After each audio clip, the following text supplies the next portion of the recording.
Eu sou Mário Persona e essas são as respostas que eu dei aos que me perguntaram sobre a Bíblia. O apóstolo continua o seu assunto a respeito da conduta que ele tinha falado no capítulo anterior, no capítulo 3 de 1 Tessalonicenses. E agora ele abre o capítulo 4, no versículo 1. Finalmente, irmãos, vos rogamos que exortamos no Senhor Jesus, que assim como recebestes de nós, de que maneira convém andar e agradar a Deus, assim andai, para que possais progredir cada vez mais. Porque vós sabeis que mandamentos vos temos dado pelo Senhor Jesus. Então, mais uma vez, ele repete aqui que eles já tinham recebido mandamentos pelo Senhor Jesus, eles já tinham sido instruídos na maneira de se comportar, na maneira de viver, na maneira de andar para agradar a Deus. E com isso progredir cada vez mais. Você não consegue progredir na fé sem ser dirigido pelas Escrituras. E aqui ele fala dos mandamentos que ele havia dado pelo Senhor Jesus. Sempre lembrando que mandamentos na doutrina dos apóstolos não significa necessariamente os mandamentos da lei, embora possam também coincidir com mandamentos da lei de Moisés. Mas muitos mandamentos são mandamentos do Senhor, como quando ele fala aos Coríntios a respeito da ordem na reunião da igreja, e ele fala que aquilo era mandamento do Senhor. Então nós temos nas cartas e até mesmo nos evangelhos mandamentos do Senhor. Coisas que o Senhor mandou ou pediu, a própria ceia do Senhor, né? A ordenança que ele pediu da ceia é um mandamento do Senhor. O batismo é um mandamento do Senhor. Não havia mandamento de batismo na lei de Moisés. Então nós seguimos aquilo que o Senhor determinou para a igreja. Esse capítulo 4, ele vai falar de santificação. Ele vai falar de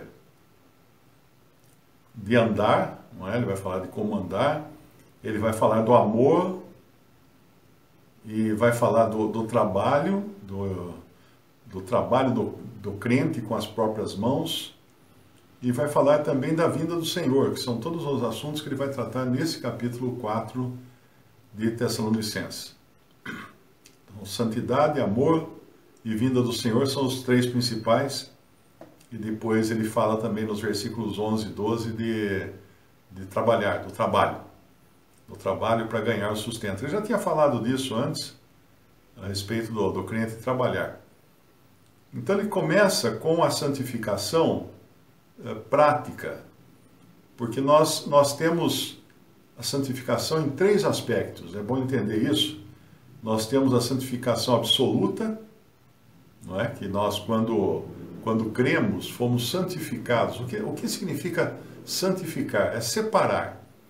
Somos santos porque somos separados para Deus. Então, do versículo 1 a 8, ele vai falar dessa santificação. E essa santificação, portanto, tem três aspectos, que um deles é a santificação absoluta. Quando a gente abre lá em 1 Coríntios 1, versículo 2, Paulo escreve assim: a igreja que está em Corinto, aos santificados em Cristo Jesus, chamados santos, com todos os que em todo lugar invocam o nome do nosso Senhor Jesus Cristo, Senhor deles e nosso. Então eles são chamados santos porque eles foram separados por Deus, para Deus. Todos os salvos são santos.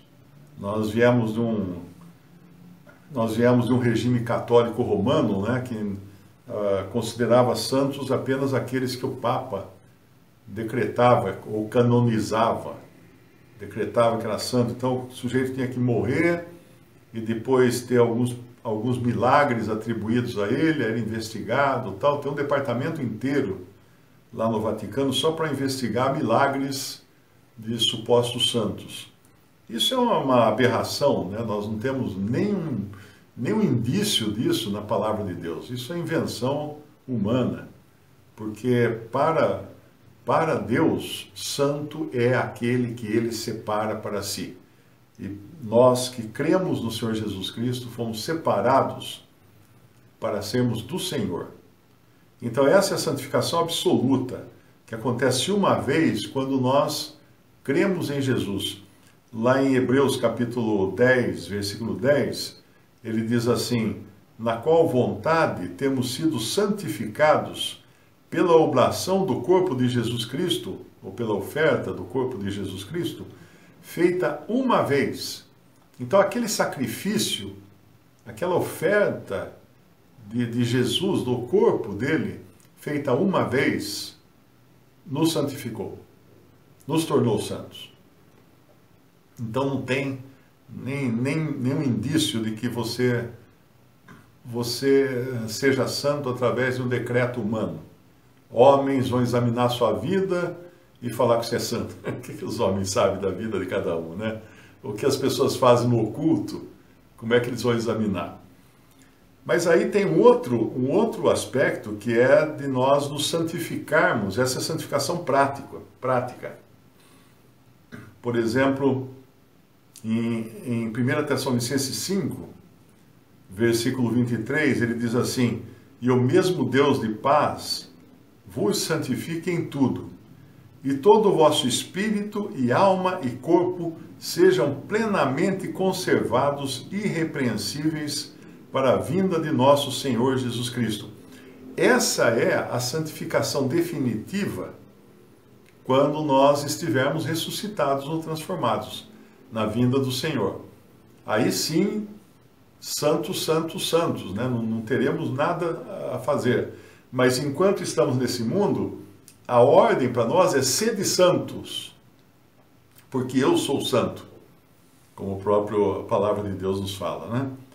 Então essa santificação prática é a responsabilidade do crente, de manter-se separado das contaminações desse mundo.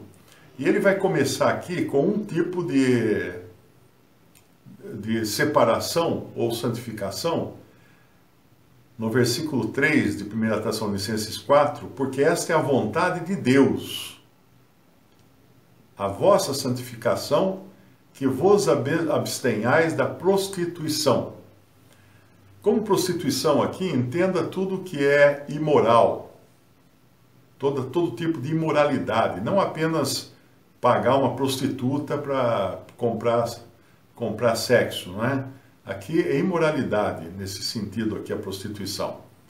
Então ele vai falar da santificação moral, da separação do nosso corpo, para nos separarmos das imoralidades. Agora, é bom entender um pouco para quem ele está escrevendo essa carta. Os Tessalonicenses eram gregos.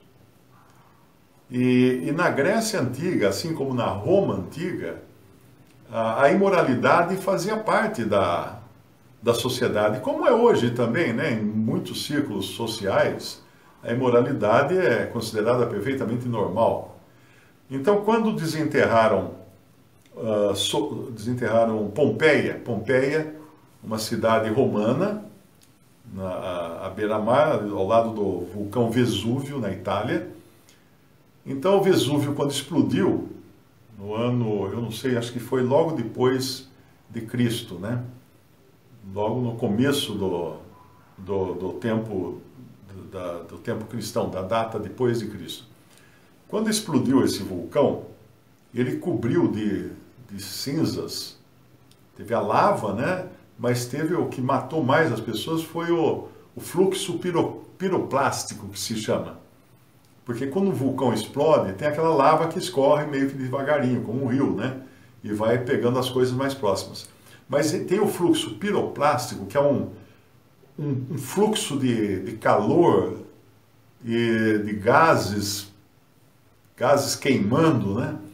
Que é extremamente quente e muito rápido. É uma coisa assim, que um vento. É um vento que queima tudo. Por onde passa, ele queima tudo. E depois vem a cinza e deposita em cima. E essa cinza com o tempo e com as chuvas se solidifica. Então, onde havia Pompeia, ficou um lugar enterrado. A cidade foi enterrada. Aí, quando descobriram, os arqueólogos descobriram Pompeia e começaram a desenterrar Pompeia, no século XIX, eles conseguiram desenterrar as casas de Pompeia.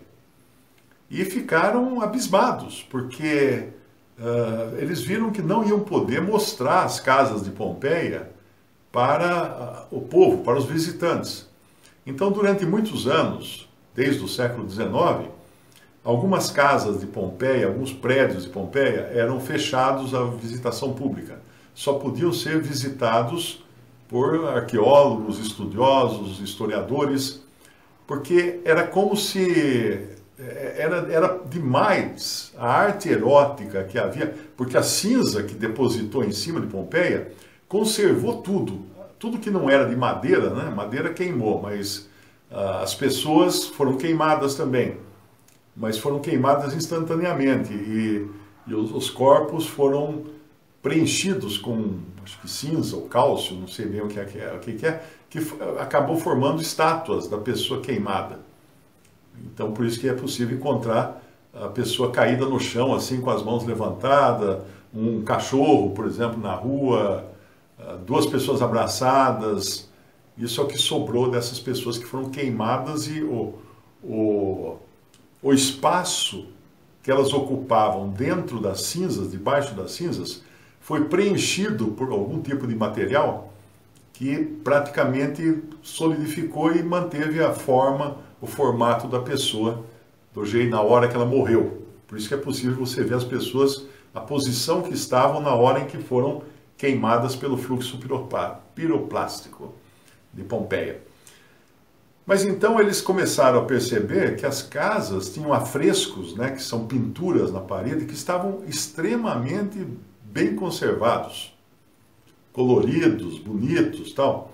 Mas grande parte deles, não apenas em casas de prostituição, mas nos lares dos moradores de Pompeia, grande parte deles eram representações eróticas de deuses, dos deuses gregos, né? Ou deuses romanos, tendo relações sexuais com animais, com outros deuses romanos, com seres humanos. Então é uma pornografia. Imagine que se Pompeia tivesse a tecnologia que existe hoje, pensa assim, digamos que Pompeia estivesse no século XXI, e uma pessoa rica, com condições, ela pegaria e projetaria nas paredes da casa filmes pornô, porque faria parte da decoração da casa os filmes pornográficos. É mais ou menos isso que acontecia, porque os moradores admiravam aquilo, como aquela arte toda erótica, eles admiravam. Então nós estamos falando de um povo pagão, os gregos, que seguiam também os costumes dos romanos. Nessa época era o Império Romano inteiro, né? Abarcava também a Grécia. Esse povo pagão, a cultura deles era essa. Por isso que Paulo tem que falar essas coisas, porque o costume deles era de permissividade. De permissividade. Havia poligamia entre eles. Havia, por exemplo, dentro do Império Romano, um homem podia ter escravos meninos para abusar deles, e meninas. Era normal, uma família, o homem tinha sua esposa, mas tinha lá uns escravos com os quais podia manter relações sexuais dentro daquele círculo familiar. Então, imagina pegar um povo assim e mudar a cabeça deles, né? Porque eles estavam acostumados com outro tipo de vida. Por isso que ele vai falar aqui no versículo 3, porque essa é a vontade de Deus, a vossa santificação, que vos abstenhais da prostituição, porque ela era parte da cultura greco-romana. Era parte da cultura greco-romana.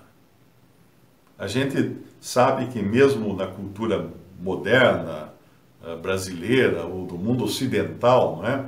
é muito comum existir a prostituição, existir garota de programa, existir o pai que pega o filho adolescente e leva num prostíbulo para ele começar a aprender. Isso tudo tem na sociedade moderna ocidental. Isso tem. Agora, na nossa sociedade, isso é mais ou menos velado, né? Não é tão exposto. Está ficando cada vez mais exposto, mas até agora foi, de certa forma, velado. Então, Paulo tem que dar essas instruções, porque é a vontade de Deus, a vossa santificação, que vos abstenhais da prostituição. E no versículo 4, que cada um de vós saiba possuir o seu vaso em santificação e honra. Algumas traduções trazem possuir a sua esposa, ou manter seu casamento em santificação e honra. Mas o mais comum é que aqui o sentido seja vaso mesmo. Mas esse vaso pode ser, como ele fala aqui, possuir o seu vaso, pode ser tanto identificado como o corpo do cristão, ou o corpo da esposa. Porque lá em Hebreus ele vai falar no capítulo, em 1 Pedro, né? 1 Pedro 3, ele fala assim no versículo 7, igualmente vós maridos, coabitai com elas, com entendimento, dando honra à mulher como vaso mais fraco, como sendo vós os seus co-herdeiros da graça da vida, para que não sejam impedidas as vossas orações. Então ali em 1 Pedro 3, vaso se refere à esposa, a qual o marido tem que respeitar e tem que dar, coabitar, né, com entendimento, dando honra à mulher, honrando a mulher.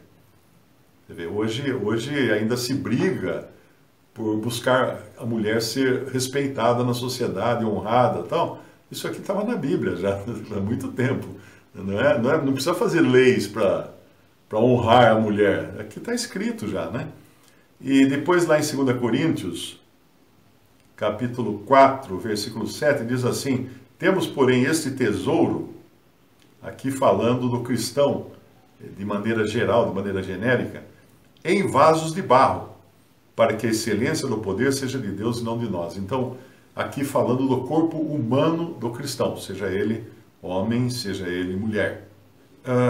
Depois você vai lá, se você for em 1 Coríntios 7, ele vai falar da prostituição relacionada ao casamento, porque também ele estava escrevendo para um povo, uma sociedade grega, poligâmica, mas por causa da prostituição, cada um tenha a sua própria mulher e cada uma tenha o seu próprio marido.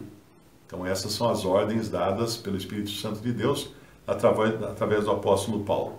Tudo isso tendo em vista a santificação própria e a santificação do casal, no casamento também, e a santificação do vaso, mantendo o corpo limpo e separado de práticas condenadas, ilícitas, sexualmente ilícitas. Não é? Porque você tem no casamento você tem a prática sexual lícita, dada por Deus, ordenada por Deus. O leito sem mácula que fala, né? O que é o leito sem mácula? É o leito que não entra um a não ser o cônjuge, o outro cônjuge. O leito do marido e da mulher. Não é um leito para mais pessoas participarem. Por isso que ele é sem mácula, ele é sem mancha, ele é sem contaminação de terceiros, né? Não é um casamento aberto, como hoje se costuma falar. Então, que cada um, no versículo 4, cada um de vós saiba possuir o seu vaso em santificação e honra, não na paixão da concupiscência como os gentios, que não conhecem a Deus. Então, como na nossa sociedade nós aprendemos que o sexo é dentro do casamento, não apenas aprendemos na sociedade, mas aprendemos da palavra de Deus, porque a nossa sociedade foi grandemente influenciada pela cultura judaico-cristã. Muitos têm uma ideia igual a dos pagãos, a dos gentios, que ele vai falar aqui no versículo 5, não na paixão da concupiscência, como os gentios, que não conhecem a Deus. Como é a paixão, como é o pensamento do gentio? Ele busca se casar para ter relações sexuais. Ele não vê no casamento uma união dada por Deus de marido e mulher, para formar um cordão de três cordas, né? Como fala lá no Antigo Testamento, um cordão de 3 cordas não se rompe facilmente, porque é o marido, a mulher e o Senhor, mantendo juntos, né, esse casal. E como o Senhor Jesus ensinou nos evangelhos, né, Deus, no princípio, criou homem e mulher. Mas o homem sai da casa do seu pai, toma sua mulher, e os dois são feitos uma só carne. Esse é o casamento, que Deus instituiu o casamento. Então, quando você vê essas bobagens aí de, o sujeito casou, o homem casou com outro homem, a mulher casou com outra mulher, isso não é casamento. Isso não é casamento. Isso pode ser qualquer coisa, porque o casamento, quem instituiu o casamento foi Deus. E quando Deus instituiu o casamento, ele disse como que era, um macho e uma fêmea. Como no mundo animal, né? Até nos animais existe isso, e alguns animais até têm um código de conduta, né? Você vê os pinguins, por exemplo, o pinguim, ele morre a fêmea e não arruma outra. Tem uns negócios interessantes, até na natureza. Mas o que Deus determinou era assim, um homem e uma mulher são unidos até que a morte os separe e formam assim uma só carne. Mas aqui Paulo tem que ensinar o beabá a partir do zero para esses gregos, porque eles não tiveram uma cultura, eles não viveram numa cultura judaico-cristã. Eles viveram na cultura de Pompeia, que pintava na casa, nas paredes da casa, pintava afrescos e imagens de cunho sexual com os deuses fazendo barbaridades com animais, né, tendo relações com animais, tudo. Então, se os deuses podem, então todo mundo pode, né? Para ele, na cabeça deles era assim que funcionava. E não está muito diferente hoje a degradação moral da sociedade ocidental. E agora no versículo, ele falou aqui da santificação prática no aspecto moral, e no versículo 6, 1 Tessalonicenses 4, 6, ele vai falar de outros aspectos da santificação prática, que é o do relacionamento entre as pessoas. Versículo 6, ninguém oprima ou engane a seu irmão em negócio algum, porque o Senhor é vingador de todas essas coisas, como também antes vos dissemos e testificamos, porque não nos chamou Deus para a imundícia, mas para a santificação. Então, na realidade, a imoralidade também traz danos, né, a outras pessoas. Hoje nós estamos vendo uma campanha muito grande em prol da legalização da pedofilia. Porque pessoas têm preferências sexuais por crianças. Então querem que a pedofilia deixe de ser crime. Em alguns países, nos países ocidentais, onde a pedofilia é crime. Agora, isso você vê que a imoralidade sexual, ela é um pecado contra o corpo do crente e contra Deus e contra outra pessoa, quando essa imoralidade é cometida com uma outra pessoa. Em 1 Coríntios capítulo 6, ele fala assim no versículo 18, fugir da prostituição. Todo pecado que o homem comete é fora do corpo, mas o que se prostitui peca contra o seu próprio corpo. E também no versículo 19, né, mesmo 1 Coríntios 6, 19, ou não sabeis que o vosso corpo é o templo do Espírito Santo que habita em vós, proveniente de Deus, e que não sois de vós mesmos? Então o nosso corpo agora é um vaso para ser usado para a glória de Deus, não mais para satisfazer concupiscências carnais. fora dos limites que Deus colocou, o limite do casamento, por exemplo. Então,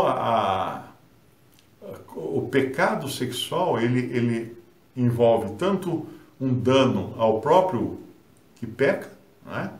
Como também ao outro eventualmente envolvido nisso, mas é um pecado contra o Espírito Santo de Deus. Como fala aqui, ó, não sabeis que o vosso corpo é o templo do Espírito Santo, que habita em vós, proveniente de Deus, e que não sois de vós mesmos. Então nós vamos pegar o templo do Espírito Santo, como ele vai depois na continuidade, uma outra passagem que fala, 1 Coríntios capítulo 6, versículo 15, ele fala assim, não sabeis vós que os vossos corpos são membros de Cristo? Tomarei, pois, os membros de Cristo e faloseis membros de uma meretriz? Não, por certo. Ou não sabeis que o que se ajunta com a meretriz faz-se um corpo com ela? Porque serão, disse, dois numa só carne. Mas o que se ajunta com o Senhor é um mesmo espírito. Fugir da prostituição. Todo pecado que o homem comete é fora do corpo. Mas o que se prostitui peca contra o seu próprio corpo. Ou não sabeis que o vosso corpo é o templo do Espírito Santo, que habita em vós, proveniente de Deus, e que não sois de vós mesmos? É como se nós andássemos com um carro importado de um amigo. Nós tomamos o maior cuidado. Quando você pega emprestado ou um carro que alguém deixa você dirigir, você tem que tomar o maior cuidado, você tem o maior medo, né? Se for um carro caro, então de luxo, eu me lembro até uma vez que eu fui fazer uma palestra num resort em Mogi das Cruzes, um resort grande que tem lá, muito bonito, e a palestra era, eu acho que da Volvo, se não me engano. Era uma indústria dessas grandes de carros de luxo. E aí, no intervalo lá do evento, almoço, aquela coisa toda, teve um passeio, né, para mostrar o carro novo, o novo lançamento e tal. E eu também fiquei junto lá para passear, né? Mas teve um jornalista que ele queria dirigir, de todo jeito, ele não, deixa eu dirigir, né? Tinha o cara da própria Volvo dirigindo o carro, levando a gente passear dentro do resort. Mas esse cara quis porque quis que ele ia dirigir o carro. Aí deixaram ele sentar na direção. Aí foi e tal, esse cara foi fazer uma curva num lugar lá e pegou a lateral do carro num poste, meu. Pá! Raspou assim a lateral. Eu pensei, meu, e agora? Como é que fica? Sabe? Estragou um carro, zero, disposição, né? Porque quis dirigir. Ele não estava acostumado com o tamanho, com a direção, sei lá. Fez a curva muito fechada, tem um poste na beiradinha da calçada, assim, do caminho, raspou tudo. Então nós não queremos deixar o nosso carro ser mal dirigido também. Por isso que ele fala, não sabeis que o vosso corpo é o templo do Espírito Santo, que habita em vós, proveniente de Deus, e que não sois de vós mesmos? Porque, versículo 20, porque fostes comprados por bom preço. Glorificai, pois, a Deus no vosso corpo e no vosso espírito, os quais pertencem a quem? A Deus. Aquela história de meu corpo, minhas regras. Conversa mole. É o corpo de Deus, é as regras de Deus.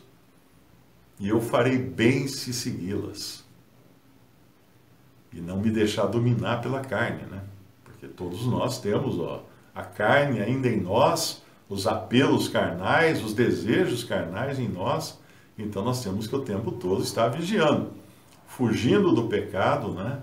Para não sermos levados pela carne, fugindo que nem José fugiu da mulher de Potifar, né? Que queria dormir com ele, largando as vestes lá e caiu fora. Não se deixou levar pelo canto de sereia dela, não. Então isso aqui tudo visando a santificação prática.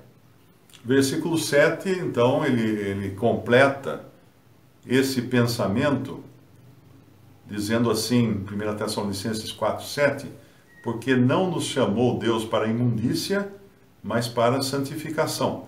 Portanto, quem despreza isto, não despreza o homem, mas sim a Deus, que nos deu também o seu Espírito Santo. Ele vai agora entrar no outro assunto, no versículo 9, que é o amor fraternal. Mas esse eu deixo agora para alguém mais amoroso comentar.